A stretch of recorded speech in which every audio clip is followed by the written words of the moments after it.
one of the biggest misconceptions about Ernest Hemingway is that his personality and his writing kind of mirrored the public perception that he had for decades.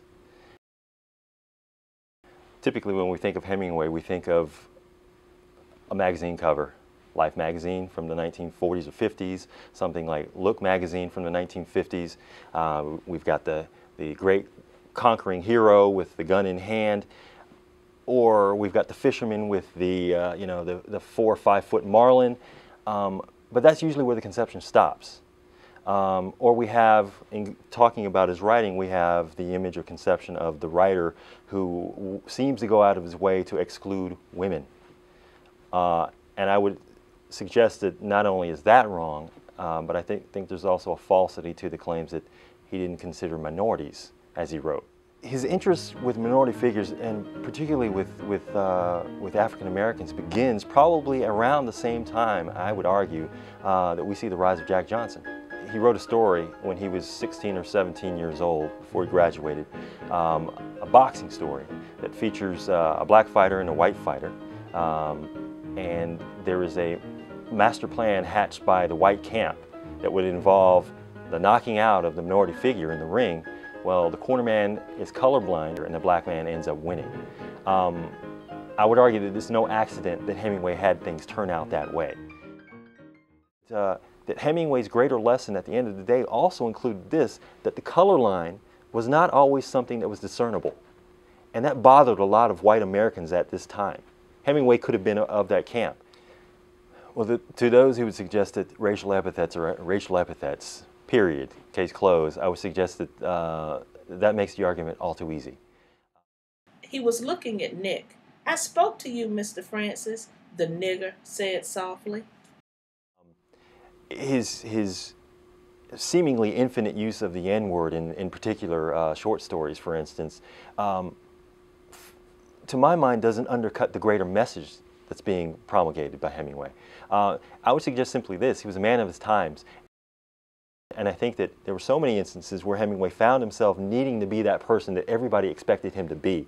A man speaking as a mouthpiece of the 20s or of the 30s. A great example of Hemingway going to that racial epithet, kind of like a crutch.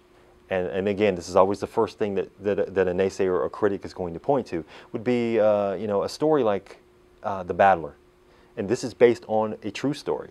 Hemingway sort of mining true facts that he knew of and read about and saving them for later. But basically it's about a former champion fighter who has degenerated to the point of near lunacy and is roving the woods in the countryside with a caretaker who happens to be African American.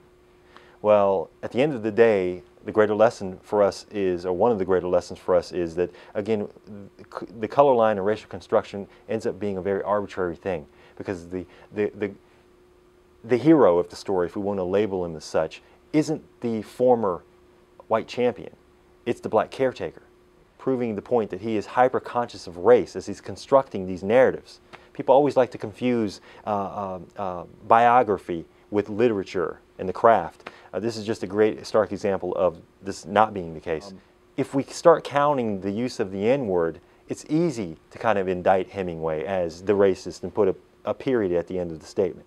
But again, it's about peeling away the layers and looking at the story for what it is, and it's a story about a white loss of primacy and control, a black assumption of control, and somehow at the end of the day, it's interesting and it's okay. So I guess if I had to summarize the persona that we all know and love, or love to hate, is only the tip of the iceberg. And Hemingway had this whole metaphor of the iceberg in terms of, or in relation to his writing, that what he gives you is only the tip of what you're actually supposed to glean or take away from it. So I would suggest that so many of his stories, not just one or two, these aren't aberrations, the collective body suggests that when it comes to matters of race, especially in America, his stories are just as telling as any other historical narrative that you would want to pick up.